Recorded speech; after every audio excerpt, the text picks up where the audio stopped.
Ai observat vreodată că marile branduri îți vând emoții, nu produse?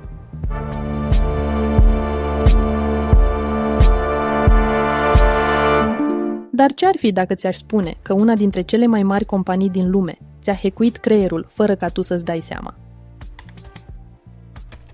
În 2009, Coca-Cola a lansat Open Happiness, o campanie aparent inocentă, dar care a avut un singur scop, să-ți creeze dependență emoțională față de produs. Și ghici ce? A funcționat. Cum ți-au hackuit subconștientul? 1. Au folosit fericirea ca drog. Coca-Cola nu ți-a mai vândut o băutură carbogazoasă, ți-a vândut o stare de spirit.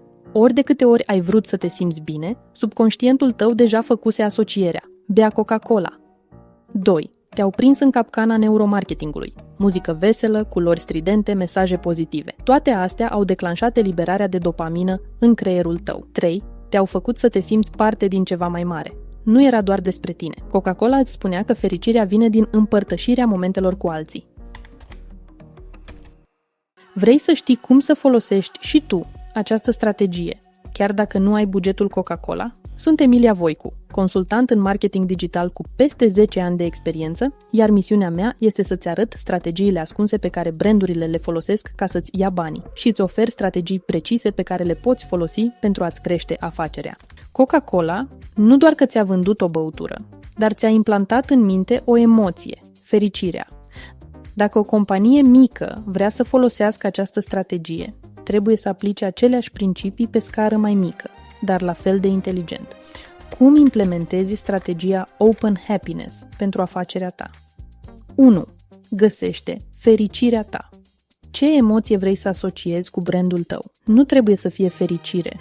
Poate fi siguranță, exclusivitate sau chiar curaj. Ai un salon de coafură? Nu vinzi doar coafuri, vinzi încredere. Ai o cafenea? Nu vinzi doar cafea, vinzi acel moment de liniște de dimineață. 2. Construiește un mesaj clar și ușor de reținut. Coca-Cola a avut Open Happiness. Creează un slogan care să transmită rapid emoția pe care vrei să o inspiri. De exemplu, pentru un brand de haine, poartă curajul, pentru o brutărie, mirosul copilăriei, pentru un business de coaching, devină cea mai bună versiune a ta. 3. Folosește conținut emoțional în marketing. Coca-Cola a folosit reclame pline de zâmbete, muzică pozitivă și scene de familie. Tu poți face același lucru cu postările tale pe social media. Folosește testimoniale, povești reale ale clienților și imagini care declanșează emoții. 4. Creează o experiență recognoscibilă. Culoarea roșie și fontul Coca-Cola sunt inconfundabile. Tu cum poți face brandul tău unic? Un ambalaj distinctiv?